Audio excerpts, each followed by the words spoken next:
Alright, yeah, sweet. Okay, so today we are tying the Baby Fat Minnow. I did not come up with this. I totally wish I did. This fly was created by Cheech from Fly Fish Food. If you're not familiar with Fly Fish Food, it is a material website, but they have some really awesome tutorials. He's got a video on this fly, a lot of other really good ones, but this has become one of my favorites. It's also a top seller for us here in the shop, so I figured it'd be a good one to cover. He designed this targeting trout, actually, but I figured out it works for pretty much anything. And the idea is that it's a pretty translucent bait fish minnow. So, Yankee trout? Huh? Yankee trout? Yankee trout. All right. Stream trout, not our drumming trout. Alright, that's what I'm trying to make sure. Now, granted, in a bigger size probably would work for our trout. And this hook you could technically fish in salt water. So Well, I feel like we've tied this before. I feel like I've taught this before, and I just didn't teach it this small. fair enough. Well, there is a low-fat minnow too, which that might have been the one we wound up doing. and it's all different materials. Okay, So is it? yeah, actually, for the most part. But yeah, cool little fly. So we're gonna do the shad color today because I feel like it's the most universal. Around here, I have a lot of luck with this black and purple kind of version, and you can tie them in different sizes and different weights. I bet you that worked all right. The black and purple one, Sockle really like that one. Okay. It's a good one. But yeah, let's get rolling. So we're gonna start with a fulling mill hook. Oh, yeah. This is a Teflon coated carp hook, so that's what the box looks like, and this is a size 10. And we're gonna put a 2.8 millimeter bead on this guy. Where are we supposed to go? Envelope or something? You didn't get one? No. Yeah, there you go. Oh, I'm sorry. That's all right. Yeah, this hook is pretty slick. Yeah, so it's coated in Teflon. It is going to be fairly slick, and it's super sharp. Probably. Yeah, if you don't have enough of a material or lose something that's tiny, I've got plenty of it up here. But yeah, we're going to get the bead on the hook, and once we do that, I push it back to the back to get my thread base. We're going to put this on a little different than we normally would, so it's easier if the bead's down by the bend, and we'll start our thread. This is a Teflon coated hook, so it's going to be fairly slick.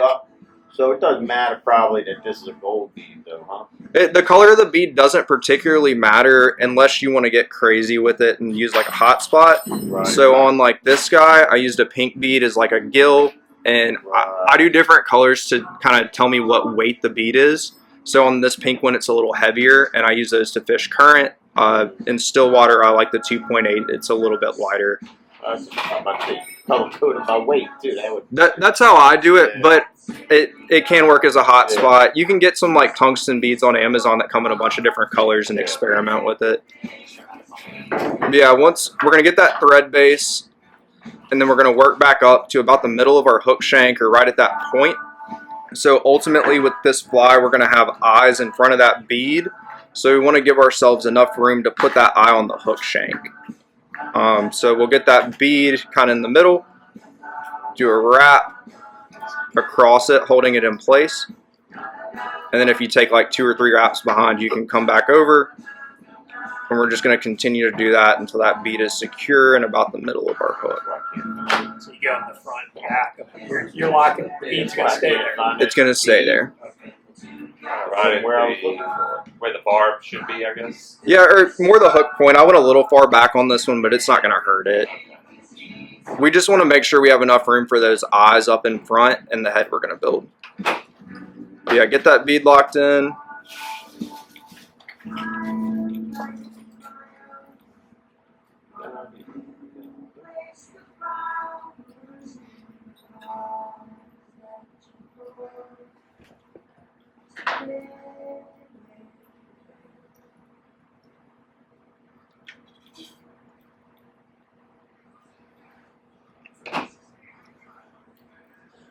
And then next we're going to be using our marabou feather. In your little pack, it's a piece just kind of cut out of the feather. That should be enough to cover the tail. If it's not, we can get some more. When he ties this fly in his videos and stuff, he does it a little more dense or more material than I use. I typically go pretty sparse, but if you've fished with me or looked at any of my flies, they're all pretty sparse. So take that with a grain of salt.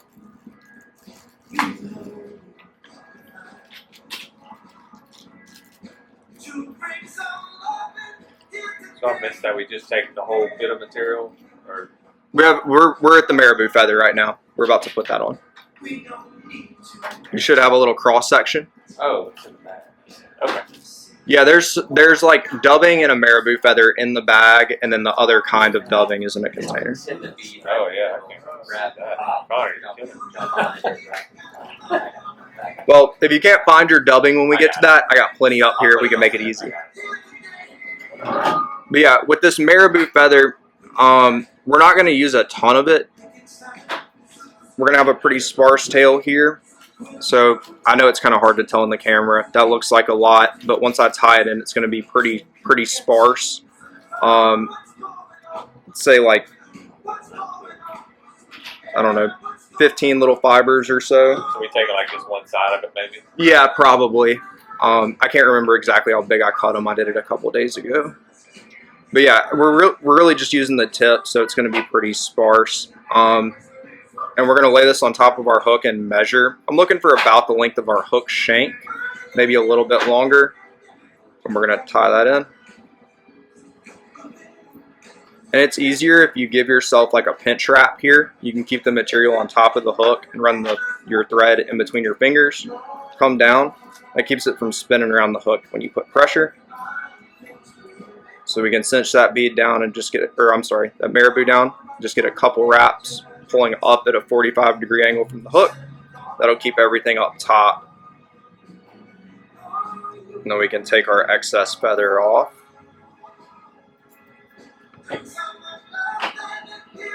And clean it up just a little bit. Now, if you were to tie a different version of this fly, like this black and purple one, you can see I did 2 different color marabous. Look in your It's in your bag. Oh. Yeah, I said the same.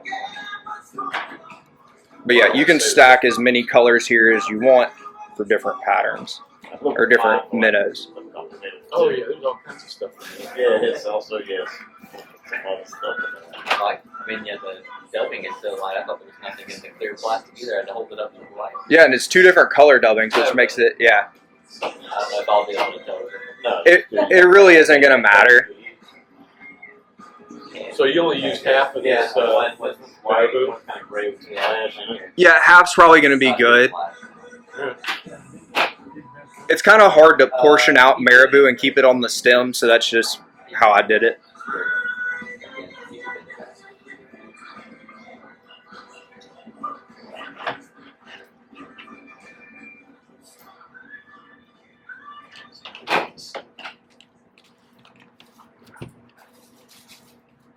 On the rear part. Rear section. Yeah, just from the bead back.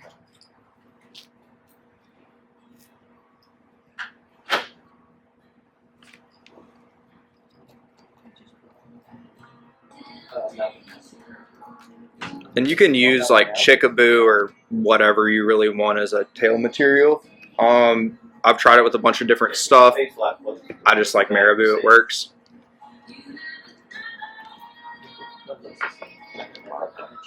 Everybody good? Cool. Alright, next we're going to add some dubbing. This is Calabatus Ice Dub. It's going to be the one that's in your bag by itself. That's kind of a brownish silver. Yeah, kind of a tannish silver. It's got a lot of like UV in it. Pretty bright. You definitely don't need this much. It's just showing. No, Joe. So we're going to take a very small amount of this stuff. They wanted your bag would have to want to just okay. So very... Yeah. That does one, so it's in the cakes. It's in the bag. So we're just taking a small amount of dubbing. It's in the bag. It's in the bag. Not in the plastic boxes. Okay. Yeah, there's another. Yeah, bit there's of 3 dubbing. different types of dubbing. We're using 3 dubbings. Yeah, there's Yeah. 3 dubbings. So Yep. There's 2 in your little 2 in clear the box, plastic. 2 different colors They're the in same box. dubbing, just slightly different colors. Yeah. Right. And then there's this purplish one, right? That's Not light my purple. Yeah, that's what you're one using. You're doing now. Yep. Yeah. So with that Calabatus Ice Dub, we're going to dub on just a very thin noodle. And we're going to wrap behind that bead to cover up our thread wraps. Alright, so we're dubbing You're just doing it Okay. thin dubbing noodle, We're dubbing over our thread wrap. just covering your thread wraps. If you got a brush, you can brush it out a little bit.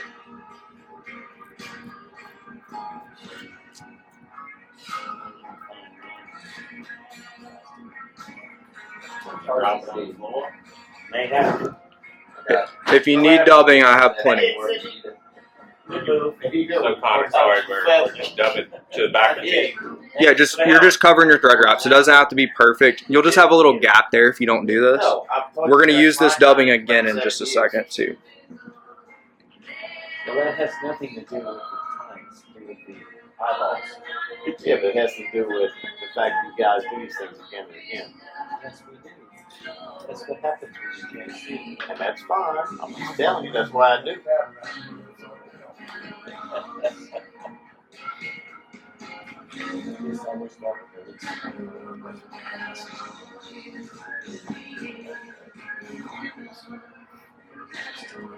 Besides, you just doing this. You don't want us to be moving together, moving in to do it. No, I think you and Cindy, I like Dad's idea. You and Jimmy. All of Dad's ideas are horrible, so that's obviously not going to happen. Dad had a great idea. Okay, once we've got that done, you should have a pretty good bit of this Calabatus eye stub left. If you don't, I've got more up here. We're going to do a little different dubbing technique. This is called a pinch dub. So essentially, you're going to just grab a clump of this stuff, right? You can use whatever you have left. You don't need this much. Some of this is going to fall off the hook shank. I just grabbed a lot so you could see how I do this. We're going to lay it on top of the hook and take our non-wrapping hand or our non-bobbin holding hand, and we're just going to pinch this around the hook shank right behind the bead. We're going to take 2 loose wraps over it. Is this the same dubbing? Same dubbing. Alright, so you're only supposed to use half this stuff, probably. If you need more, I have more. I didn't put a lot in the bag, so if you need more. I can harvest, no problem. But yeah, get 2 wraps on it. You should have a mess like this. It just sticks up everywhere. And then we're going to take our fingers and just kind of preen this back. Watch out, that hook is sharp. And we're going to tie it off with 2 wraps behind the bead. Yep. Yeah, absolutely. And so some of this is going to come off when you pull or brush it out. That's fine. What this is going to represent in our finished fly, once it gets wet, it's very translucent. These are like the little vessels in the minnow. If you ever like pull a minnow out of the water, you'll see kind of their blood vessels through the translucency in them. This represents that, but I think it's just splash for the fish to key in on.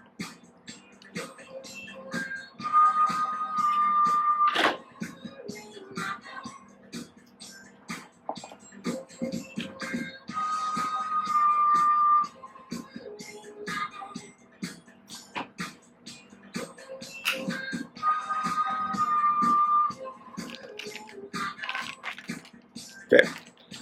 Next, we are going to use our last 2 types of dubbing, and for the most part, our fly will be done minus the head on it. This stuff's called Bruiser Blend Jr. The guy who invented this fly invented this dubbing. It is pretty stiff stuff, but yeah, we're going to start with the cream or the lighter color. We'll tie that in on the bottom, and then we'll do the gray on the top. If you can't tell the difference, they're like a shade apart. Fish aren't going to know the difference, but We're going to tie it the same way we did the other. no, we're going to do this one differently. So we're going to take This isn't the one that looks like the ice dubbing. This is the one that looks fine like this. It's more like laser dub. a lot closer to it's short laser dub essentially. The lighter, looks like a grayer Do one. the lighter color first. White. Yeah, On the bottom. That's what they got. Yeah. that one.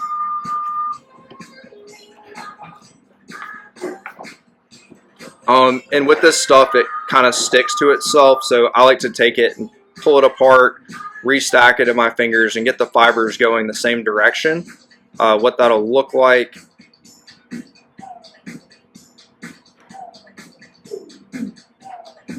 It's kind of like this. It's all over the place, but they're pointing the same direction.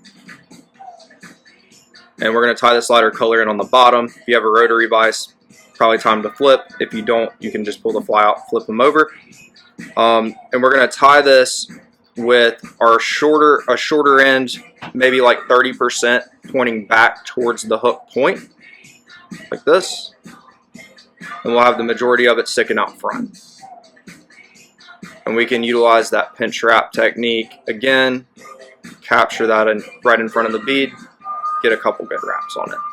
So you should have the majority of it sticking out front like this. You might lose a little bit, that's fine.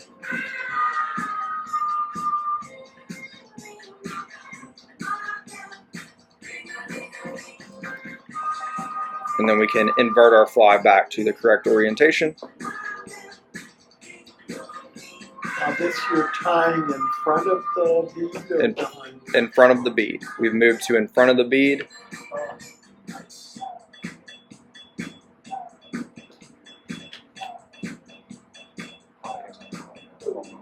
Huh? Yeah, right. Polyester.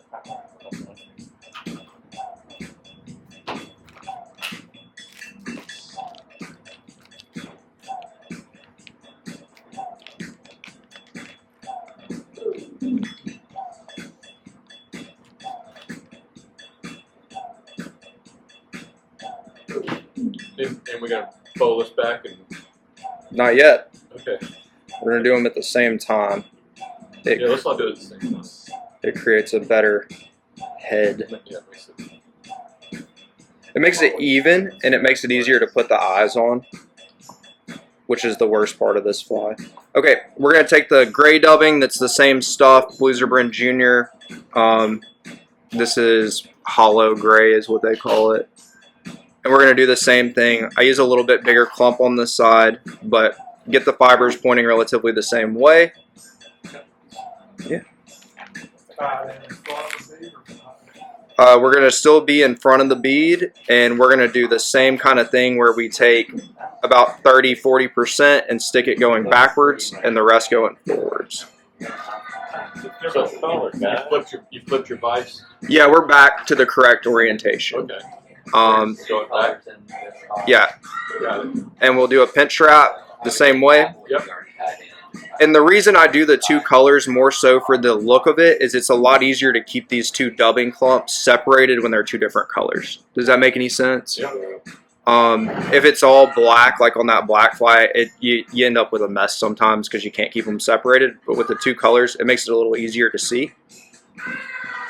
And so we should have what looks like a ridiculous X at this point. So we're just tying 30% off the back. Yeah, 30% back towards your tail and the rest towards the front.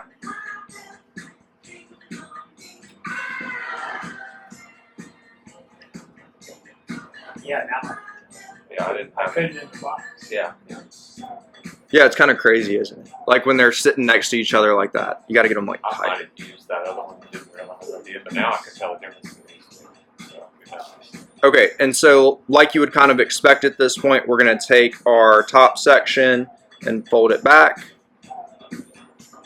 And it works better if you do that kind of same pinch wrap thing here. We don't want to capture this down at the very end. You want to have a little bump. And of course I can't get that to work right now. There we go. See how I've got that little kind of like bump there? I don't even know if you can see it. It just makes the fly more durable. So if you push the dubbing material forward a little bit and capture it, it helps hold on. And you'll lose a little dubbing in this process. And we'll flip our fly, do the same thing with the white. Kind of preen it back around the hook. The eyes are getting glued to the hook shank. The eyes are getting glued to the hook shank and to the dubbing. We're going to actually build a head out of thick resin, so having that little extra room is pretty helpful. Right, that's what I was trying to think of. Yeah. Some of that stuff to hang out there. Yeah, so if you let it hang out, you make that little lip like you can see here, you have something to glue your eyes onto. Yeah, that's what I was. Otherwise, I don't know. I've never had luck getting anything to stick to the hook shank when it's coated like this. And then from there, our fly is essentially done in terms of materials we're tying on. You can hit it with a whip finish or half hitches, however you typically finish off your fly. You can use a file and a thread wrap and that get stuff to stick on it. Yeah. No, you're tying everything off. So we're not building a head on it or nothing? We're going to, but we're going to with resin, not with not with our thread. Should we have like a hook eye distance between material and the... Just about, yeah. So I'm going to kind of use this bump I've created to land my eyes on, and we're going to use both flow and thick resin to create a head. So I found it's a lot easier with some space. Otherwise, we're going to have a bunch of unfishable flies with epoxy filled eyes. From here, it's fairly done, but with this this dubbing, it's kind of slick. So if you have a spot, like you can see my bead pretty bad on this side, I can actually kind of preen this stuff around and get it where I want it before we build our head with resin.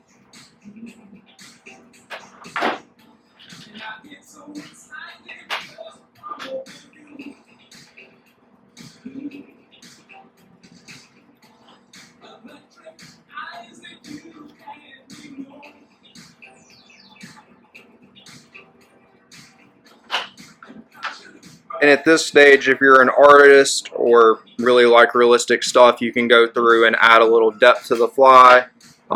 Just take a black Sharpie and kind of dab up the top a little bit. And then I'll take my fingers and rub that in. Kind of give it a transition. Definitely not necessary, but you can do it. Since this one's shad, I'm going to just add a dot on both sides. On this there.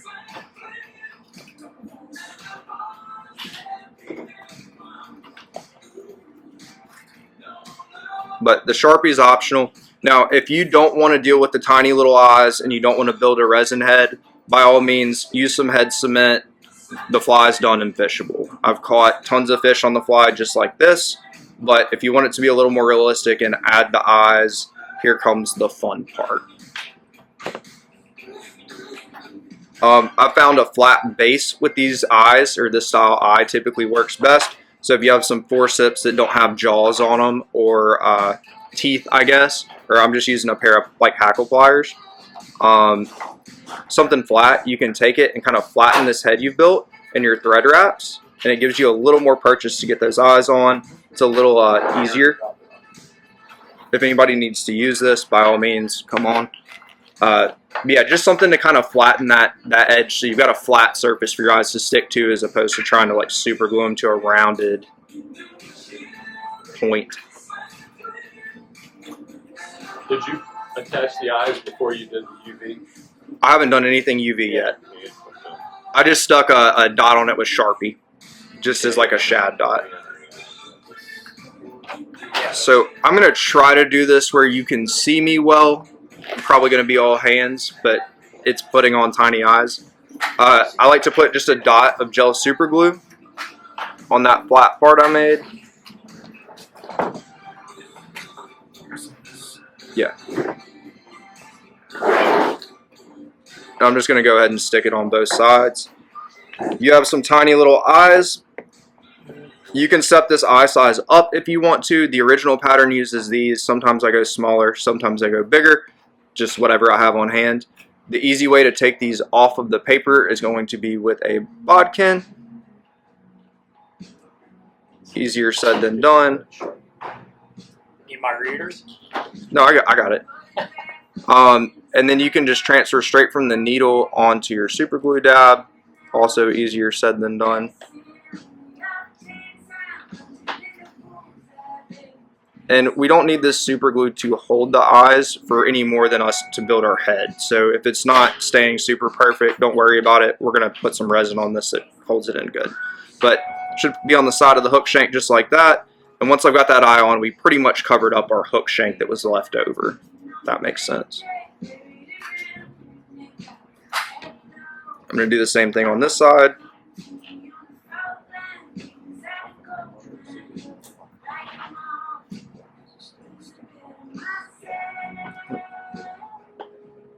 Take that little cellophane stuff off before you try to get the eye defined.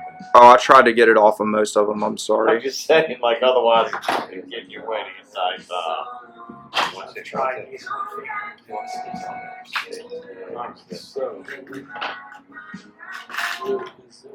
Now, I forgot to do this step. It does make it a lot easier. This dubbing is pretty stringy. If you have a lighter and just touch it to it, it'll melt off some of that stuff and make it easier. I didn't have a terrible time with this one, but sometimes when I do, the lighter helps.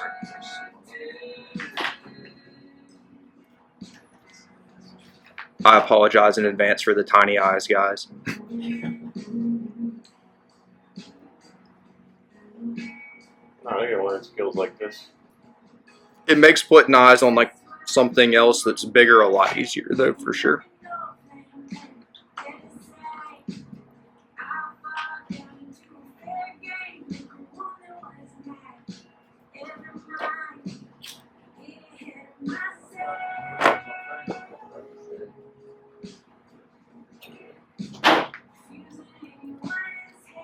And I know everybody probably doesn't have like a host of resins with them. I put some on some of the tables. I'm going to use mine really quick and like walk you through the process, and then you're welcome to come grab my resin or my flashlight or whatever you need for this. On this fly, I like to use two different kinds. I like the Loon Float. It's the thinnest of the bunch, and I use this really to just like secure my eyes in the beginning, and then we'll use it again to make the thicker resin that has a tack, not tacky. So I'm initially going to take this flow, just going to do a dab between my eyes here, and I'm going to pinch those eyes and hit it with my light. I don't know what I did with my light.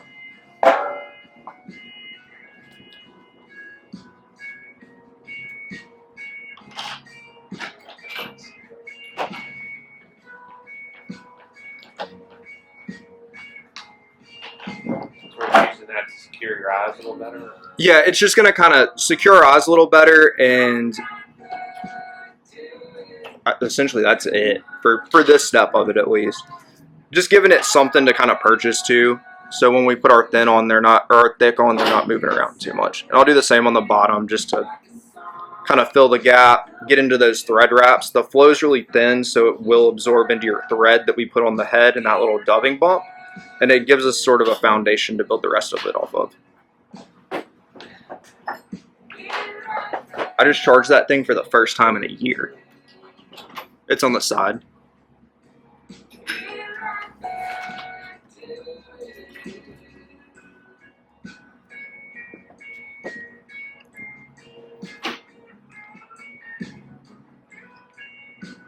And I think I only had 2 thicks. I think there's one on your table, David, and we'll just have to pass mine around, or if anybody has some, you can pass it too. But this stuff's pretty easy to work with because it is so thick. So I'm going to take my fly and I kind of turn it up on a side just so I have a landing pad with an eye. And I'm going to be pretty generous with this stuff. So this is the thick here? Yeah, that's a thick. Yes. Yeah. It says thick on there. Yeah, and we'll pass this around. And I'm just going to encapsulate those eyes with it. And this stuff's not going to run on you, so you can really manipulate it into whatever shape head you want. Stuff's pretty handy with like building shrimp bodies and stuff for redfish too. And then you can just take your bodkin and kind of spread that stuff out if you need to.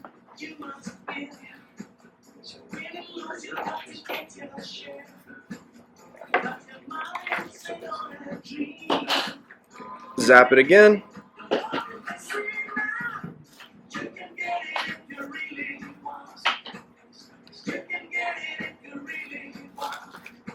And then after you've used this thick stuff, if you feel the fly, it's got a little tack to it. It'll just get harder the more it's in the sun, but the flow, the thin stuff we used at the beginning, it doesn't have any tack. So I just do another thin little coat of this stuff just to seal it off. Yeah, and you can absolutely just super glue it. I've just found that this stuff tends to hold up better. I normally get about 40 fish out of one of these before the eyes come off. But like I said, you can fish them without eyes, and I typically do until they just completely fall apart. Trim out some of this dubbing was a little long for me. And that is our fly. You're using super. This stuff takes it. To put that. What, super glue or? Yeah, it's super glue. Yeah, here is thick screen top, and they stay on the side. I think I've done that. let it rise. I'm gonna go get this wet so you can see why this fly is as cool as it is.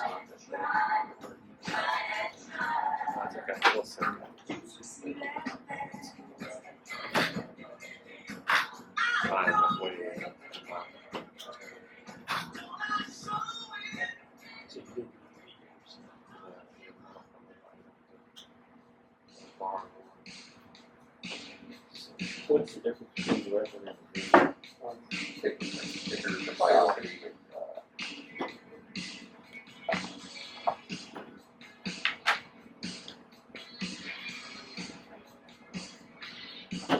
Remember what Alan Rupp said about your Zappa Gap bottle? Yeah.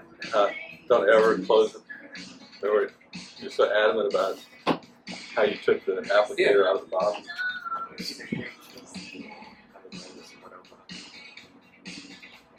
But yeah, the idea here is it's a super translucent bait fish, so when it gets wet, it really does kind of have that minnow profile, fairly see-through. And in terms of fishing this guy, I typically just kind of let it, cast it out and let it sink, count it down, and more often than not, on the drop down, I'm catching fish than the retrieve back in.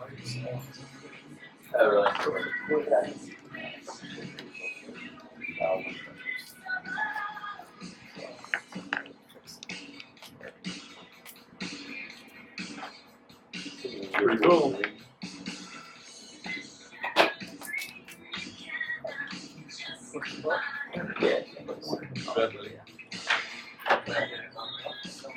That stuff's definitely soaked up. That resin. The flow? All of them. Are you talking about the bruiser blend, the dubbing? Oh yeah, it'll soak it up. Yeah, and it took me tying a couple of these to get the head right. It's a learning curve a bit, but That was part like you put that on to get your eyes to stick. After you put that. Stay outside.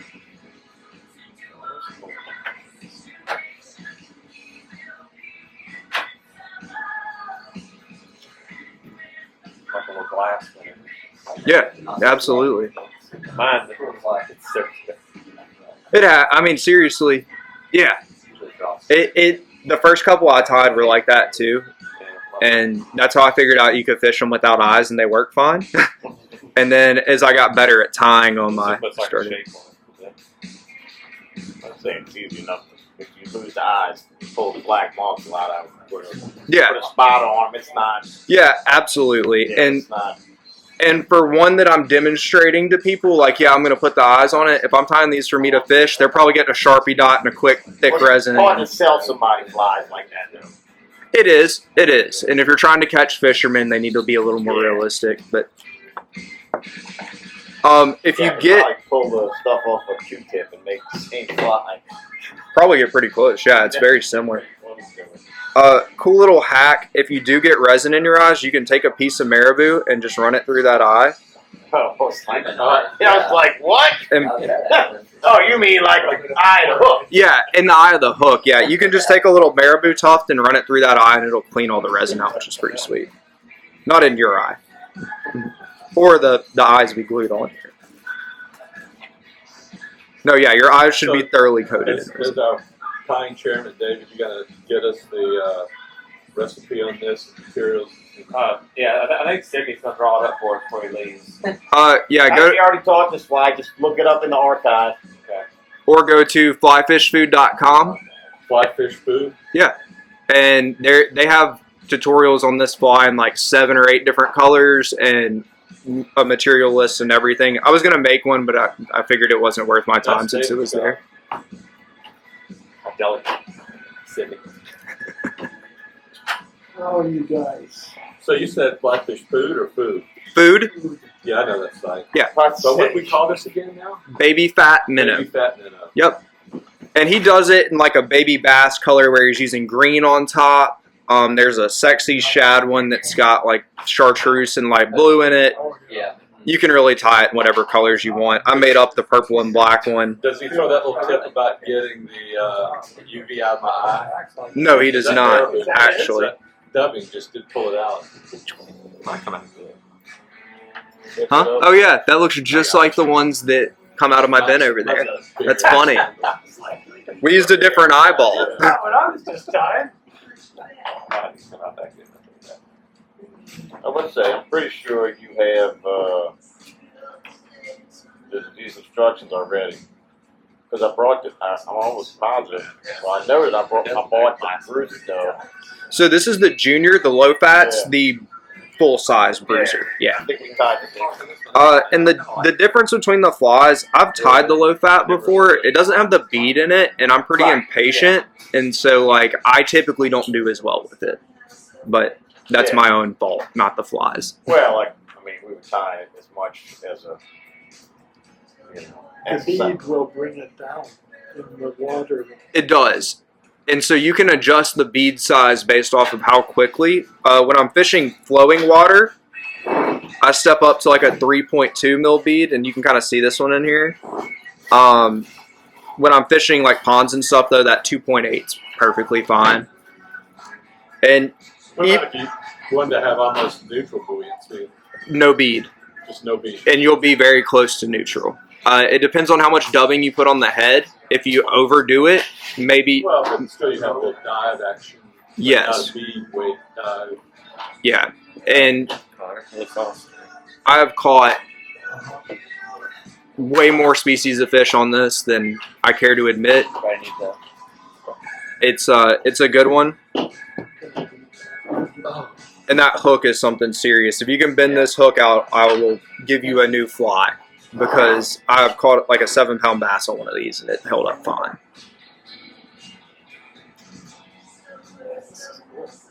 Yeah, it's a cool little minnow pattern. I really like that Callibatus ice dub color. I've started using it a lot since tying this fly. I think it does a good job of putting enough flash in there Looking at it. without I'm about to overdoing it. say, all that blue stuff has really subtle flash in it. Yeah, it's pretty subtle.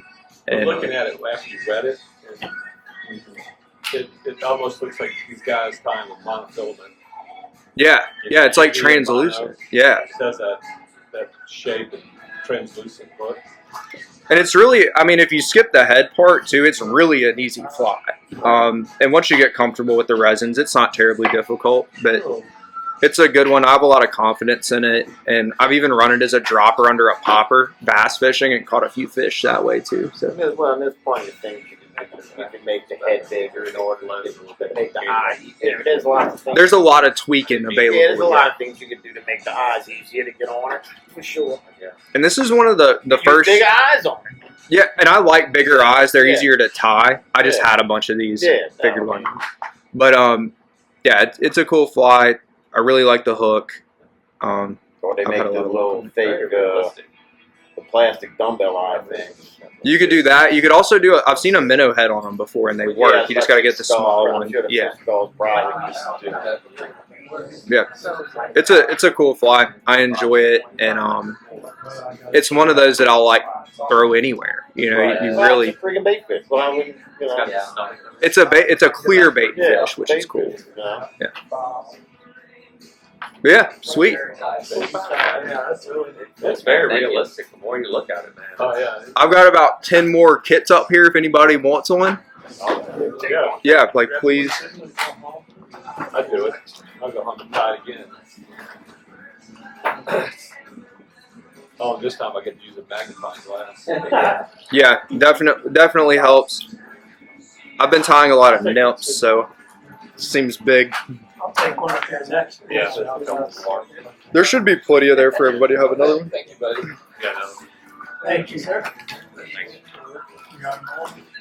Oh, bad sorry, no more. Okay. Why are you picking on